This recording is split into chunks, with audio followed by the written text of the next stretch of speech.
Saya banyak menggerakkan orang di desa saya untuk memberdayakan perempuan agar berani maju dan menentang.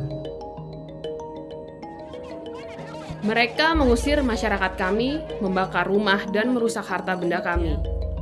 Wilayah leluhur kami tengah terancam. Jadi kami mulai berjuang untuk pengakuan atas hak-hak kami. Ini adalah gerakan perempuan untuk mengusir investor dari tanah ini. Perjuangan para perempuan Masai dalam mempertahankan wilayah adat mereka tidak hanya menarik perhatian Perdana Menteri mereka, tetapi juga perhatian dunia. Bagaimana mereka melakukannya? Strategi-strategi apa yang mereka gunakan? Kesulitan-kesulitan apa yang mereka hadapi? Ini adalah sebuah pesan dari para perempuan Masai untuk masyarakat adat lain di seluruh dunia. Kekhawatiran saya adalah kehilangan tanah dan tak ada tempat untuk hewan ternak yang menjadi gantungan hidup saya. Tak ada tempat untuk bernaung. Saya masih muda dan berharap dapat kehidupan yang baik dan punya anak. Saya punya tanggung jawab untuk generasi mendatang. Ini menyakitkan. Saya harus berjuang untuk generasi mendatang, berjuang seperti para leluhur, berjuang untuk kami.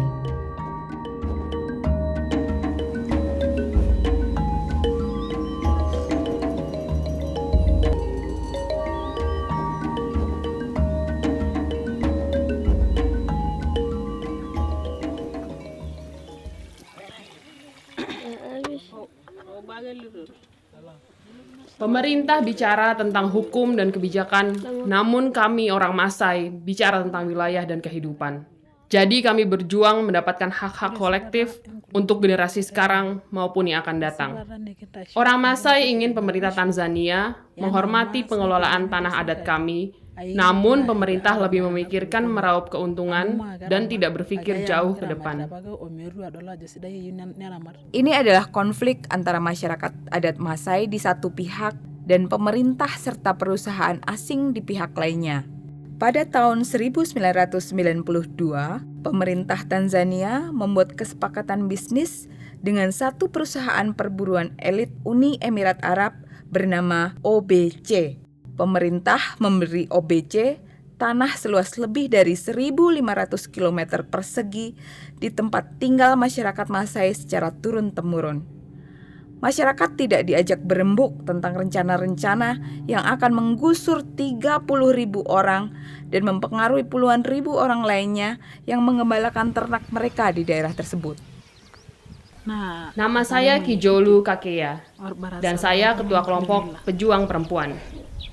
Wilayah kami di sekitar Sungai Buffalo menjadi tempat tinggal satwa liar dan ternak kami. Ini membentuk budaya kami. Ini bukan tanah seseorang, bukan pula milik suatu marga. Ini wilayah adat kami. Seluruh wilayah ini, sungai-sungai, pepohonan, milik generasi kami sekarang dan akan datang.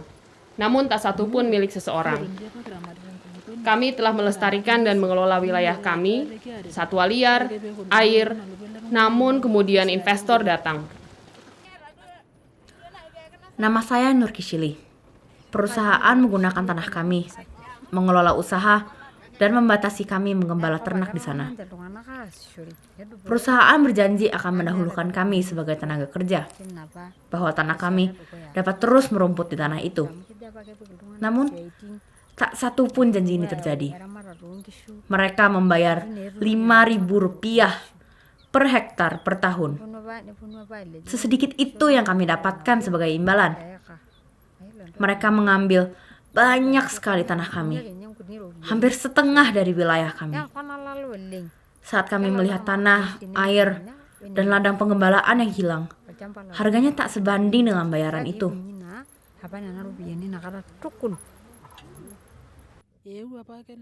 Ketika perusahaan asing datang, kami melihat sebagian laki-laki cenderung menerima, dibantu oleh uang untuk para pimpinan desa yang semuanya lelaki. Kaum perempuan tidak pernah menyetujuinya. Jadi kami mulai gerakan perempuan untuk mengusir perusahaan. Perusahaan meminta warga desa menandatangani kesepakatan ganti rugi. Kami menolak. Namun, pemerintah distrik menandatanganinya atas nama kami. Jadi, perusahaan berunding langsung dengan pemerintah distrik untuk menggusur kami orang Masai dari tanah kami. Di salah satu desa, mereka datang sambil menembaki. Warga lari menyelamatkan diri dan satu anak hilang selamanya.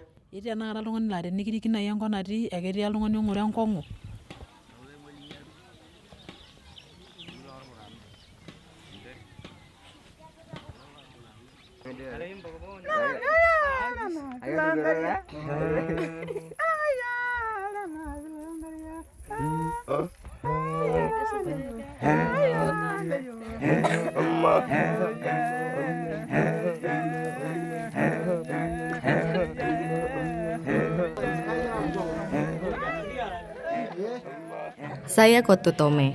Peran saya di komunitas adalah mengambil air, memasak, mengurus rumah, memerah susu, dan merawat anak-anak.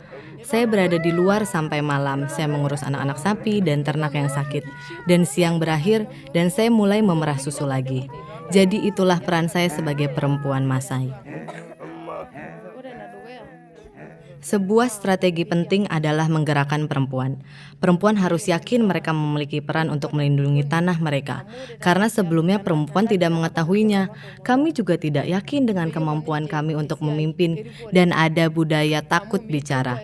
Perempuan tak dapat menentang keputusan-keputusan lelaki, bahkan keputusan yang berdampak pada seluruh komunitas, yang berdampak pada semua, termasuk perempuan.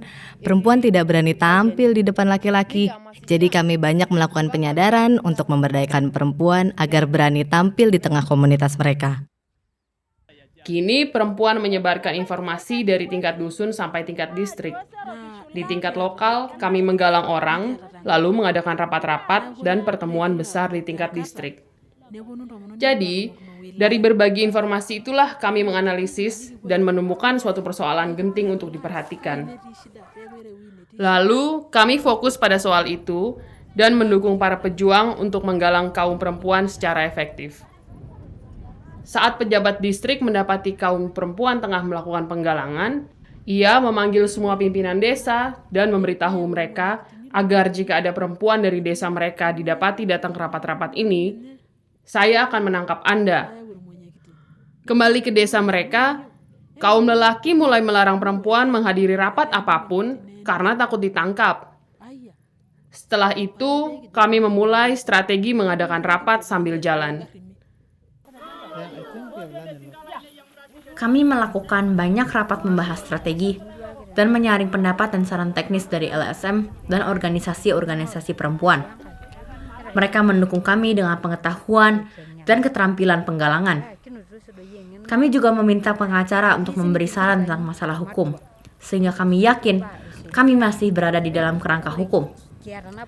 Kami gunakan sarana hukum maupun penggalangan massa. Tetapi yang sama pentingnya, perjuangan kami tertanam dalam budaya adat kami yang kaya.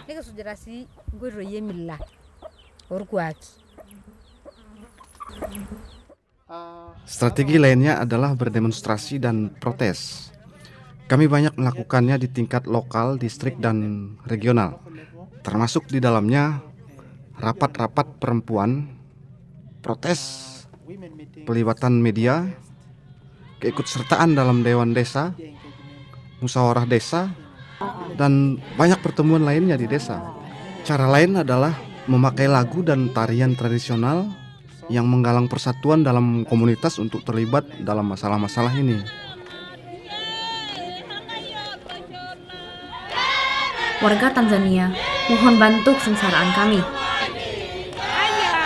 Kami datang dari distrik Ngorongoro. Perempuan dan anak-anak kami sangat menderita. Kami diusir dari wilayah leluhur kami. Tuhan punya rencana dengan pertemuan ini. Tahan kami tengah terancam. Perempuan dan anak-anak kami menderita. Kembalikan tanah kami. Tuhan punya rencana bagi kaum perempuan untuk memimpin perjuangan ini.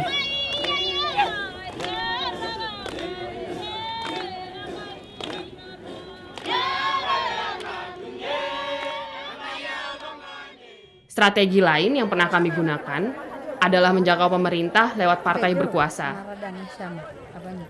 Pemimpin partai berkuasa datang ke desa kami. Kami, kaum perempuan, telah mengumpulkan 15.000 kartu anggota partai politiknya. Kami katakan bahwa kami akan mengembalikan kartu anggota kami pada partai politik mereka, meninggalkan partai mereka, dan bergabung dengan partai oposisi. Kami beritahu dia, kami akan mengembalikan kartu anggota kami, dan kami hanya akan menerima mereka kembali jika dia telah mengembalikan wilayah kami.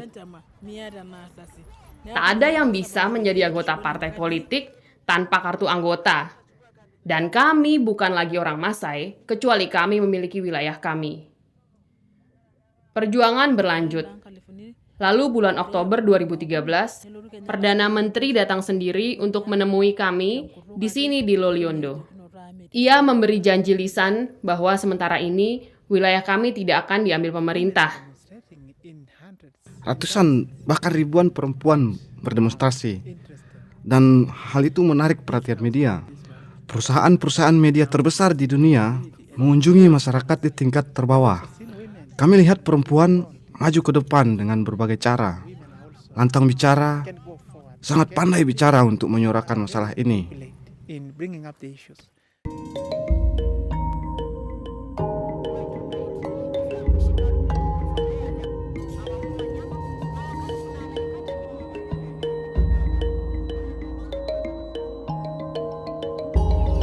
Kaum lelaki tidak mendukung kami pada awalnya.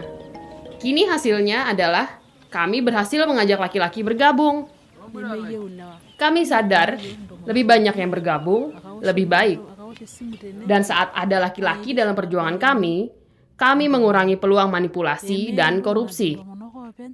Jadi, kini kami punya pemahaman yang sama tentang masalah ini dan langkah ke depan. Dan karenanya, gerakan ini terus berkembang.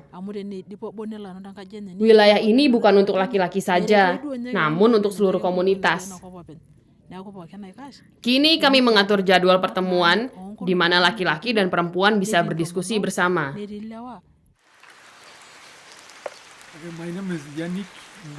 Nama saya Yannick Renon dan saya anggota dewan terpilih di sini.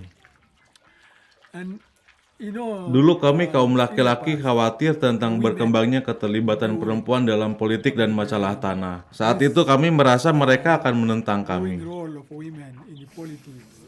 Tapi kini saya katakan kepada masyarakat di seluruh dunia, saya akan mendorong perempuan khususnya untuk maju ke depan, tidak hanya dalam masalah tanah, namun segala masalah yang penting. Tetaplah di garis depan, perjuangkan hak-hak kita demi keadilan dalam komunitas Anda dan selalu bekerja sama dengan lelaki. Jangan mau dinomorduakan karena kami telah melihat Anda dapat membawa perubahan seperti yang kami lihat di sini. Dan saya yakin Anda dapat membawa perubahan dimanapun Anda berada. Because we have seen that you can bring change, like the one we are seeing in Loliondo, and I'm sure you can also bring wherever you are all over the world. Nama saya Samuel Nanggiria dan saya sangat terlibat dalam perjuangan meraih hak-hak atas tanah orang Masai. Dan saya punya banyak pengalaman lika-liku perjuangan bersama ini. Saya tahu dalam hampir semua komunitas adat, peran perempuan dan laki-laki amat ditentukan oleh kerangka budaya. Tapi demi wilayah kita, saya sungguh-sungguh menyarankan agar laki-laki dan perempuan, tua muda, bahkan anak-anak ikut serta. Karena ini soal identitas kita sebagai masyarakat adat. Ini bukan soal laki-laki, tapi soal semua orang. Akibatnya menimpa semua orang jika kita kehilangan wilayah adat kita. Dan khususnya perempuan dan anak-anak. Jadi, pesan saya adalah, mari kita ajak perempuan tidak hanya keterlibatan dalam mengamankan wilayah kita, tapi juga dalam peran-peran kepemimpinan. Karena di sini kami telah melihat mereka begitu pandai bicara, sangat kuat, sungguh bersatu dan mencurahkan banyak sumber daya, termasuk waktu untuk kepentingan kita. Kami telah belajar bahwa persatuan dan solidaritas adalah kuncinya. Tidak ada kekuatan yang dapat melawan persatuan. Ketika orang bersatu, mereka menjadi seperti batu karang yang tertanam kokoh di dalam tanah. Jadi, pelajaran terpenting dari gerakan kami adalah persatuan. Jadi, saya ingin menyarankan komunitas adat lainnya untuk menjaga budaya dan wilayah Anda bersama-sama. Juga untuk mencari pelajaran silang tentang apa yang berhasil dan apa yang tidak. Semua pelajaran ini akan memberdayakan kita masyarakat adat untuk sama-sama memegang semangat perjuangan. Tanah adalah kehidupan dan landasan budaya. Hanya tanah yang dapat menyatukan kita. Dan Anda akan mati jika Anda tidak memiliki tanah. Perempuan khususnya akan mengalami situasi terburuk. Jadi saya menyeru pada Anda untuk berdiri teguh dan mempertahankan tanah Anda.